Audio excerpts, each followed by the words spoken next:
Why do you care about Donald Trump and the Epstein files so much when you're not even American?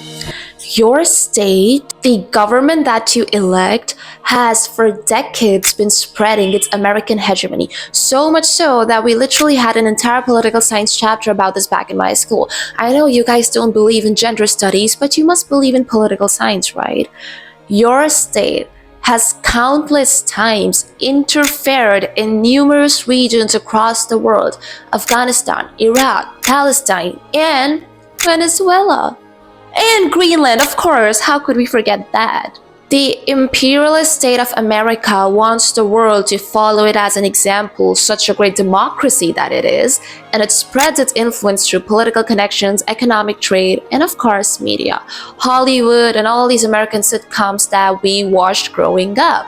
So, if you want to be the superpower and be in everyone's business, then you will get critiqued by everyone, even people who are not citizens born on American soil. And it doesn't matter if this is something you personally don't agree with, because your state is doing all of this in your name, in the best interest of America. The excerpts that I read from the Epstein files have shaken my core, and what's worse is I know there are still going to be some of you bending over backwards defending this diabolical monster. Oh, America, the nation of freedom and democracy. You exercise that said democracy to put this guy in the office. Now, I'm going to be reading some of the cases from the files in case you haven't. Trigger warning only for those people that have been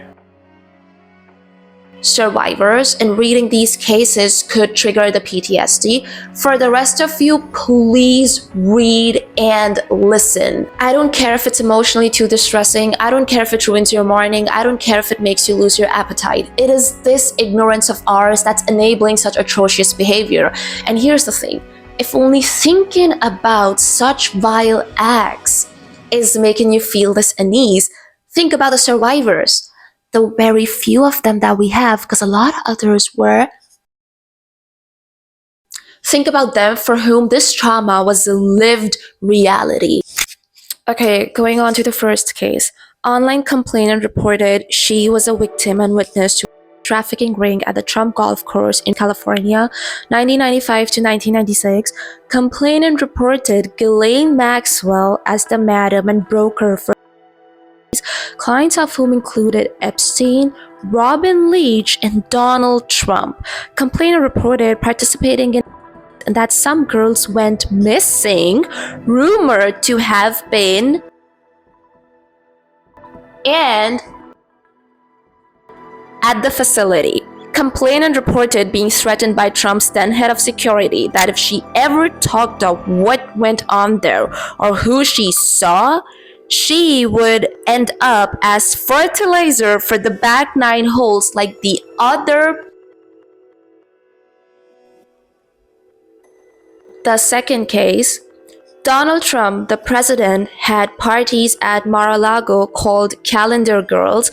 Jeffrey Epstein would bring the children in, and Trump would auction them off. He measured the children's and by a finger and rated the on tightness. The guests were elder men, included Elon Musk, Don Jr. Trump, Ivanka Trump, and Eric Trump were all there. Attorney Alan Dershowitz was also there with attorney Bob Shapiro. We were taken in rooms, forced to give to Donald J. Trump, forced to allow them to us, and I was 13 years old when Donald J. Trump. And this one, I was about to say most horrifying, but I think they're all so horrifying. Like, how do you scale and compare which one is worse and which one is more gut-wrenching than the other? But okay. Complainant following up after a call with NYPD officer regarding her previous tip, reporting that she was forced to perform acts when she was 13 years old and pregnant in 1984. Complainant also reported that there were high-profile individuals involved in her and the murder and disposal of her newborn daughter. Complainant reported Donald Trump participated regularly in paying money to force her to perform acts with him, and alleged Trump was present when her uncle, her newborn child. I'm sorry, I think I need to take my glasses off so you can see the horrified reaction in my eyes. Her newborn child. This guy is pro-life and anti-abortionist, if I need to remind you. In my last YouTube video where I talked about my problems with the left, I mentioned that how we should only cancel people who continue to spread dangerous rhetoric without ever improving or learning. A conservative in response to that said, "Oh, sounds like some cult shit." Well, you know what is a cult shit? You people. Yes, you guys would be so quick to shun and disapprove of anyone from the other side who would do such gross stuff, but as soon as you realize that, oh, it's your own leader, you flip a 180. You feign ignorance, doubt the credibility of the evidence saying it's AI, or just say that, oh, well, it happened 20 years ago when people change. And this is literally stuff that you guys have said when defending Donald Trump's acts of against women. Just take a look at this. So this came out not too long ago.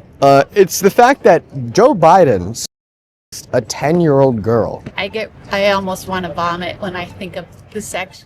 I do want to vomit when I think of small kids who haven't had the chance to make it to adulthood and they've had their life ruined. But that's not something Biden did, that's something Trump did. And if it ruins your morning to that extent, you shouldn't support it in the Oval Office. Oh, I see what you're saying. Yeah, I don't believe some of the evidence that's thrown out there, so it has to be investigated. It's literally on video. Trump is doing what's good for the country, so if he's made some past horrible errors, what he's trying to do for the country is good right now. I am. Here's a clip of Donald Trump boasting about walking into a private woman's dressing room to look at the naked people inside.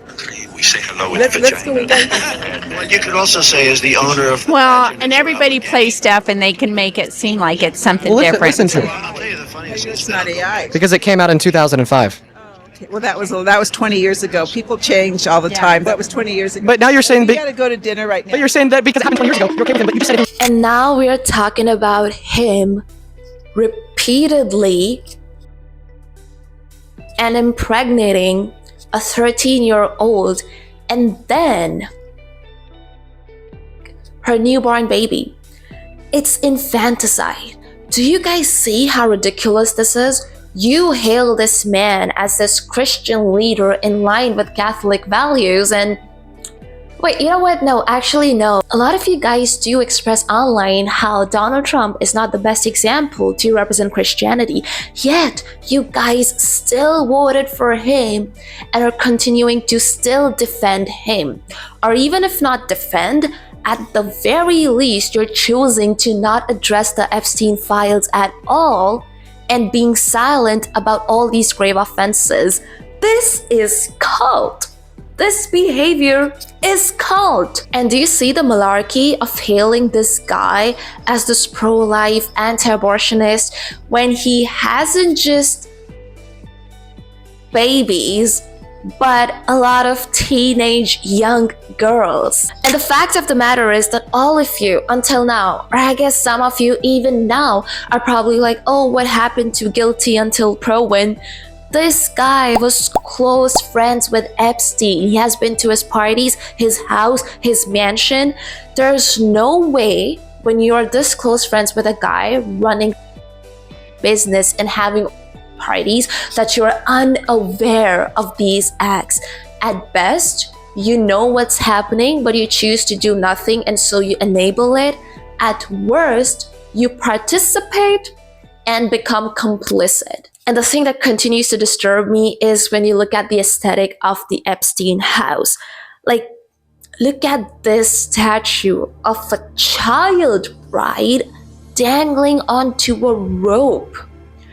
It is so unnerving and so creepy. And some people on the internet have been saying that, oh, it's actually, like, it could be actually a real that's been mummified. And the scary part is that I cannot even rule this out as some stupid conspiracy theory. Somewhere, I can't believe it to be true considering all the stuff that's been coming out. And then there's also the first edition of this 1955 novel, Lolita, where the main character falls for a 12-year-old and her repeatedly.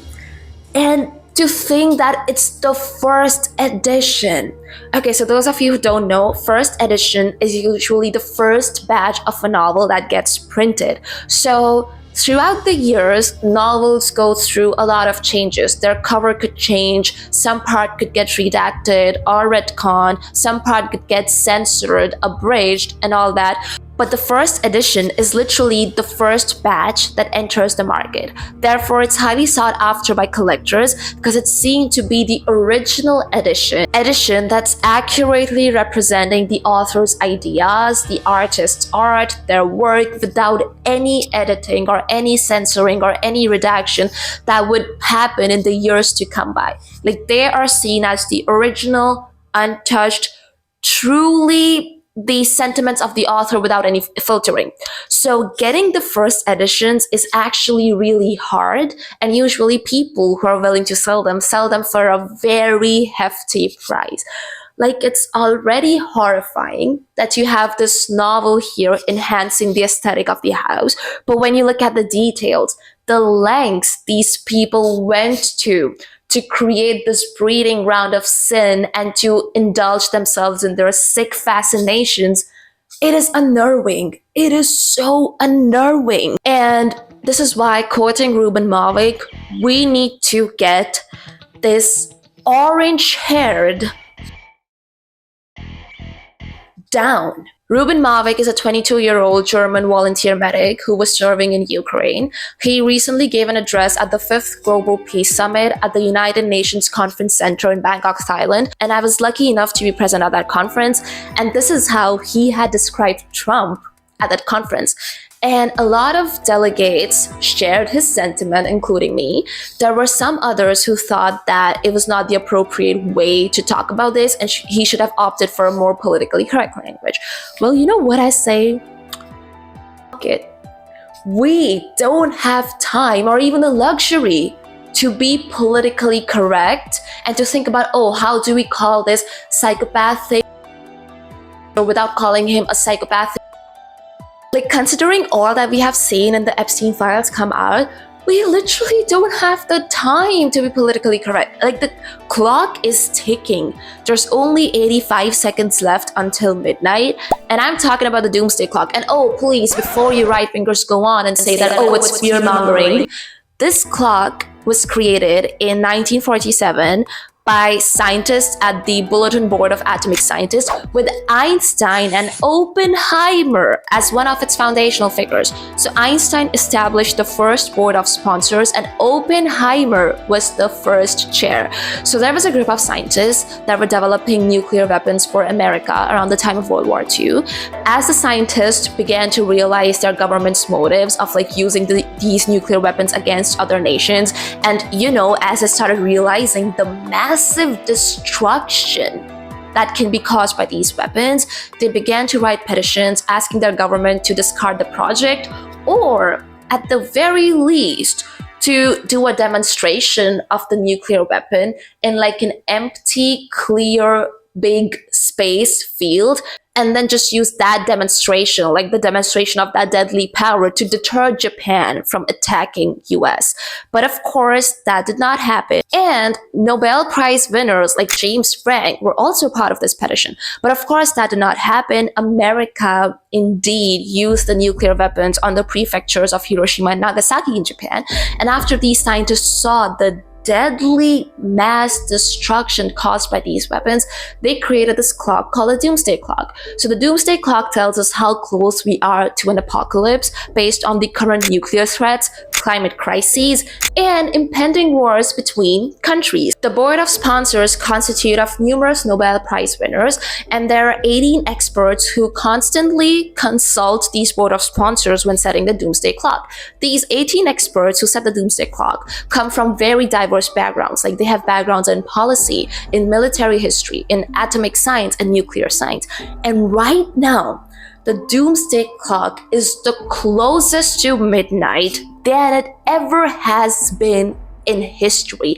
And this is not so much to scare you as it is to spin you into action, to compel you to act. Which is why I believe that being politically correct should be the least of our worries right now, when all we need is urgency. We need proaction. We need people on their feet, and we need people to act.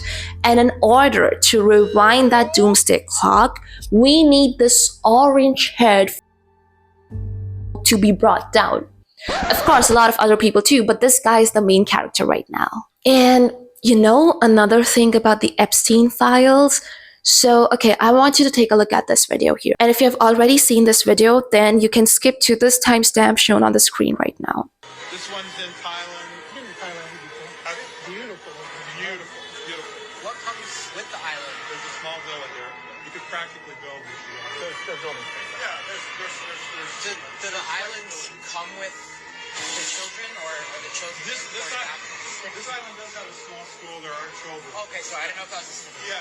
What countries are near to abduct them from? Cambodia, Thailand, Laos, Vietnam, Philippines. The Philippines. Of course. The Filipinos, you know, if they're not being a nurse, they're being your. So I have known, of course, that exists. And of course, I had known that this is a very widespread interest. But looking at this video, where all these adults are casually talking about kidnapping kids and shipping them off to this island, it has like hammered this reality in my brain, where now I'm actually able to feel how widespread this is.